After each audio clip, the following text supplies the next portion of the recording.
Spicy. Tasty. Tantalizing. Yummy, my tummy. Spicy.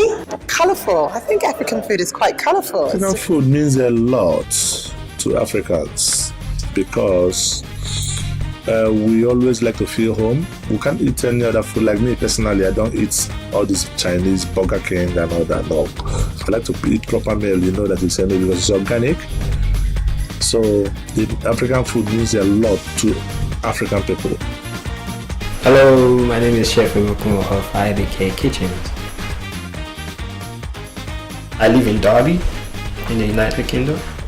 I had the dream of opening a restaurant, and I've lived with that dream for over 4 or 5 years. My interest in food started from a young age, when I used to follow my auntie most times to the market, and it was a case of, I didn't cook much then, but I just look at what she's doing. I follow her to the market, and the tales you see in the market, the environment, everything kind of was interesting to me at that moment. And when we get back home, sometimes I help in the kitchen. I'm more of the westernized African food now. I'm not into the typical slap food on your plate and eat, but you still have to incorporate the traditional method of cooking with the westernized method, which is what I tend to do, and I tend to keep it as original as possible to make sure you still feel the traditional aspect of each food or each dish. Ibuku's Kitchen started as Ibuku's restaurant. Let's start with that.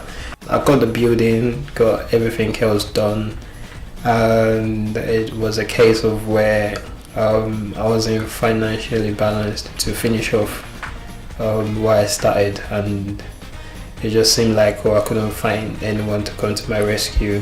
So at the moment it's on hold, but it's not fully on hold. So now what I tend to do is I do takeaways from home, just so the business is still out there and the name is still out there, with people in Derby and outside of Derby. Yeah, Derby market is a good business in my own point of view, and it's worth having a shop there. In as much as I've sold mine. Why I sold the shop is just simply because of bad workers I've got. They always sell and put the money in their pocket and not thinking about the shop. They don't care about what is happening. So at the beginning it was nice. So till we changed staffs, then the staffs we put there started ripping the shop off, bringing the shop down to zero. So I don't have any other alternative than to sell it. But the lady I sold it to is doing very well. She's doing pretty good, in as much as she doesn't have enough goods I used to have there. But she can pay her workers and she can run the business well and happy. She always calls me on the phone. So how much more when I have 100% stock in the shop and they weren't doing well. So when you look at it, you find out that there is differences between the two.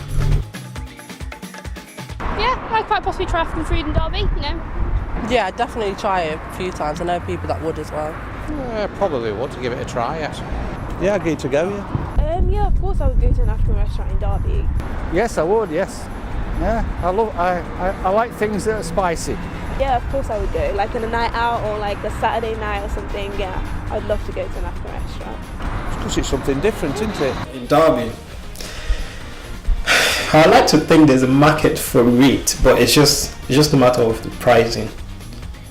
So it might be a case of where I'll have to try and do one and just make sure my loss is not too much.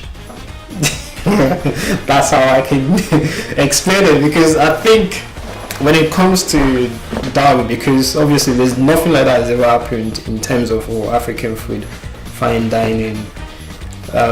Some people might be a bit skeptical about, why should I pay £30 or why should I pay £40, to go and eat something I can just make in my house.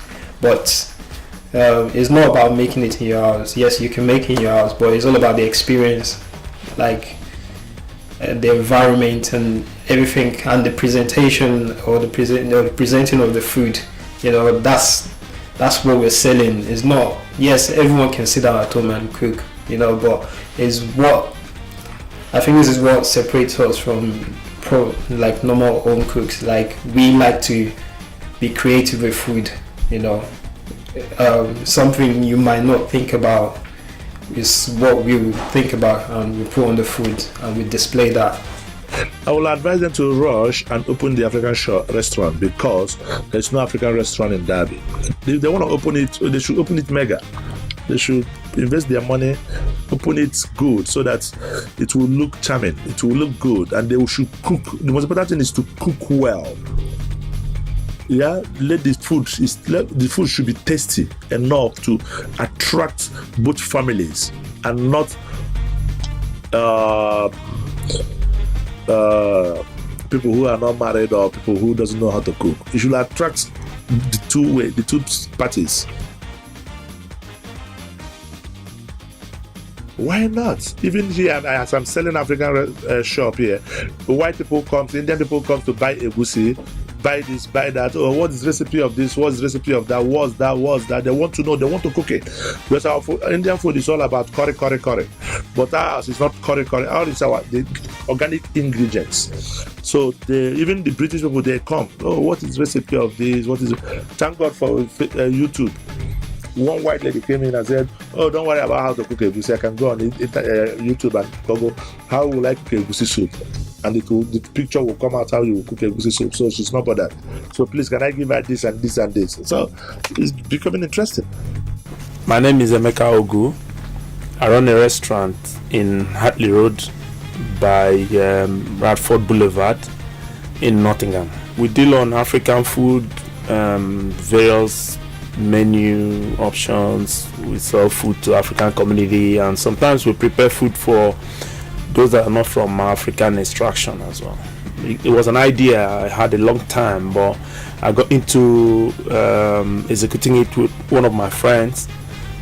So we decided to go joining up together to run it, because the money that it entailed was a lot in the beginning. So we just had to team up, and then we started it.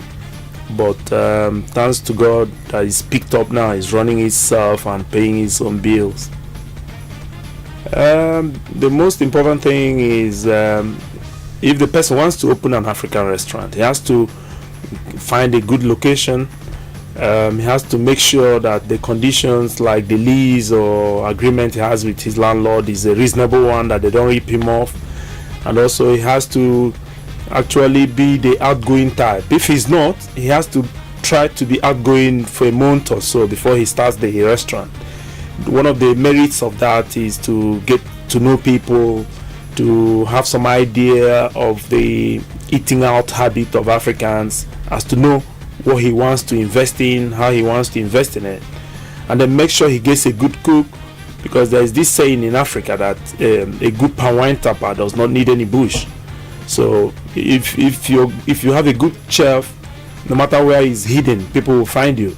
It's just a matter of time, and then he should go into massive publicity. Talk to anybody, even if it's not Africans. Talk to anybody you see about your place. Share handbills, go on air, pay for adverts. Trust me, before you know it, it will be a household name. That's exactly what I did in mine. When we started, it was running on a low key, but when we went on massive advertisement, it shoot up. We even printed the handbills like flyers and go to Asda car park, Tesco, and place it on people's windows. We didn't care where they come from. Yeah, one thing, they might be angry, they'll throw it away, but they've got the message. They'll read it before they throw it away. And when they see something, one day they'll say, okay, let me try African food. Oh, there's one at Red Social place. Before you know it, one person comes. If he's pleased, he brings another. For every one person, you have 10 customers. For every 10 customer is 100. That's how you build it.